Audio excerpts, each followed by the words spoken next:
On his podcast this week, Joe Rogan hailed Robert F. Kennedy Jr.'s position on the COVID-19 vaccine and blasted the media for working to keep him quiet. Here's a bit of that.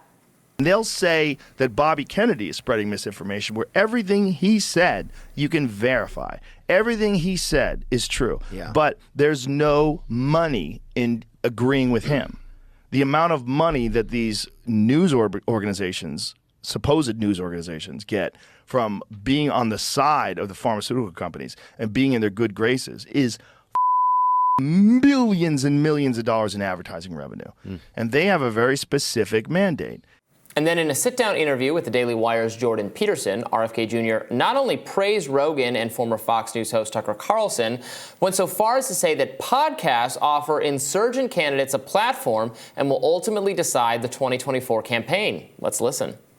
Tucker is 10 times what CNN is, gets, and Rogan's audience is potentially 10 times what Tucker was getting. So I think the podcasts have the capacity this election for reaching people and allowing, sort of dissident and insurgent candidates like myself to end run the corporate media monolith and to reach large numbers of Americans without going onto the networks. So I think that's obviously true about the second half of that. Not all podcasts are made the same. Joe Rogan's podcast is a media juggernaut, the likes of which very few independent or corporate media outlets have managed to capture. I can't overstate the importance of web-based alternate platform news shows enough. They are the future. They are the deciders. I mean, they are. And remember back in 2020... We are the deciders. Okay, all right. We get it, Robby. Remember back in 2020... when Bernie Sanders went on Joe Rogan, or he was invited on Joe Rogan, there was a huge media backlash, I think in part because there was a recognition about how that was an end run around the mainstream media.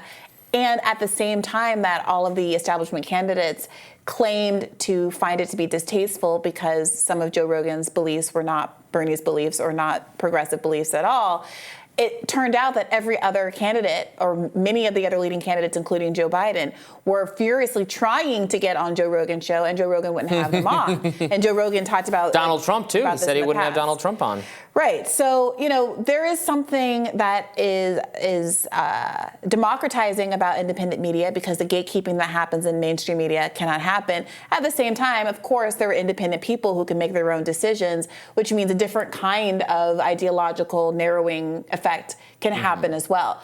Joe Rogan, I think, is popular in part because he does occupy this kind of fluid ideological middle ground where he is at times more culturally conservative, but not that culturally conservative, just more kind of normie, I would say, and has these moments of being genuinely economically populist and left. He was someone who said he would vote for Bernie Sanders, et cetera. And that's where a lot of Americans are, in that, again, the corner of the pie graph that doesn't get represented by mainstream news. So there is something to that. Right. I will say the point Joe Rogan made there about that there's no money in agreeing with RFK Jr. strikes me as a little funny because obviously that Joe Rogan agrees with RFK Jr. and is like the most successful podcaster of all time and is making a killing. And then, RFK Jr. is on with Jordan Peterson, who's a commentator for the Daily Wire, which is like this super successful conservative media organization that has tons of money. It was prepared to throw Steven Crowder $50 million, which he laughed at as not even enough. So while I absolutely agree with the overarching point that, yes, the mainstream media is very bought into positions that are taken, that overlap with what the pharmaceutical industry wants in ways that I think can be harmful and structure the conversation, although usually not exactly because of direct advertising pressure, but just because of the ideology in my... I disagree. Let me finish my point, and then you can say what you think is wrong with it. But mostly it's just an ideological predilection toward the same kind of... The elite view happens to align with the everybody needs to get vaccinated, all that kind of stuff. So I see the point he's making about the power of money and mainstream media. There is also money being made in being critics of that. You can be successful. We can't all pretend we're just like these dissident voices screaming in the darkness without brave truth tellers. Not like that can also be lucrative and profitable. When your critique is superficially, even substantively counterculture and anti-establishment, but doesn't call for any changes that are actually threatening to the establishment, you are likely to find a lot of people with a lot of money that are willing to fund your ideological project, your media project, because you don't actually challenge their ability to make money under the system as it currently exists.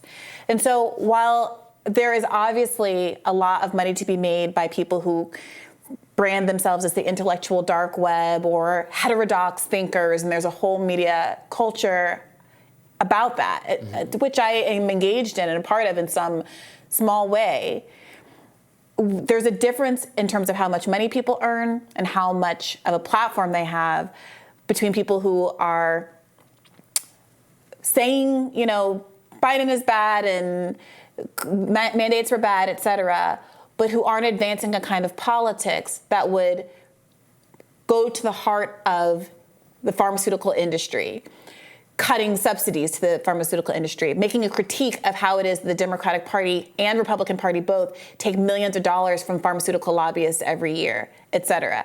And this is something that, I'm sorry, Bernie Sanders used to say all the time.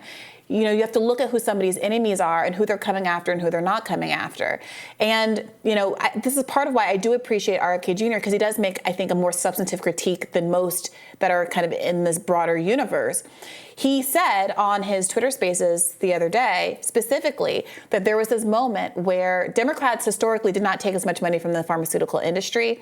They were critics of it. They tried to pass various kind of healthcare reforms. But then when Obama tried to pass Obamacare, RFK Jr.'s critique was that he had to make a compromise to get it through Congress. The compromise was no negotiation over healthcare, over pharmaceutical prices. This hugely it's popular to have negotiation. Every other country does it.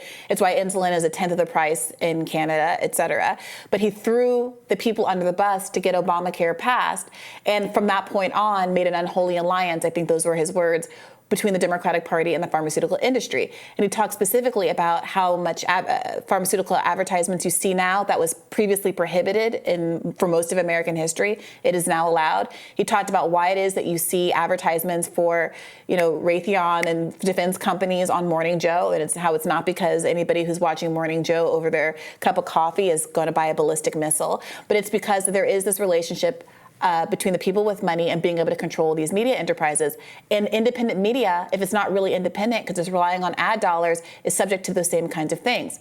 You brought up the Steven Crowder example. Steven Crowder had his blow up because his prospective employer said, well, if you get canceled by YouTube, if we can no longer make money off of you and sell YouTube ads based on your show, we're going to have to pay you less money, which from a business perspective is perfectly reasonable. But that illustrates to you how it is that there's always these tensions between the financial incentives that are causing these shows to be so successful and the content and free speech desires on the other side of it.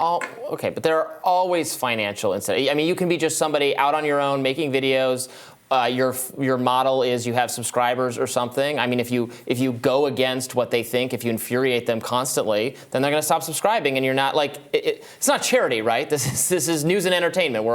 It's part of a business. Sure, there are those kind of incentives as well, but I think there's a very different thing. My point was you can raise money, you can be very successful by advancing these anti-mainstream ideas, and there's tons of examples of people doing that. I think that's true. I'm just saying that there's limits, and when advertisers are involved, it becomes less, I'm Briahna, and my audience isn't going to like it if I say capitalism is good, actually, so I'm going to stay away, Or maybe my audience won't like it if I say, I went on a shopping spree and spent money that you think is inappropriate given that I'm talking about, socialism and redistribution. Let's say that's a more likely example. Sure. I see you shopping over there. That I think that's a very different thing than me saying I'm running advertisements for JP Morgan's credit card services, or I'm running advertisements for, something that is ideologically antithetical to everything that I do. And I think that has an effect. And I think RFK Jr. agrees that it has an effect. And that can exist even in independent media. The incentives are different. I'm just saying there's no escaping that at the end of the day, you're relying on the kind of integrity of the person involved, plus all of the financial incentives that are heaped onto their shoulders. Sure. Well, former President Trump and GOP presidential candidate Donald Trump seemed to take a page from RFK Jr.'s playbook yesterday. He released a statement announcing his Agenda 47, a campaign to tackle the growth of chronic illness and health issues, especially in children, writing, quote, "Too often our public health establishment is too close to Big Pharma. They make a lot of money, Big Pharma, big corporations and other special interests, and does not want to ask the tough questions about what is happening to our children's health." What do you make of this?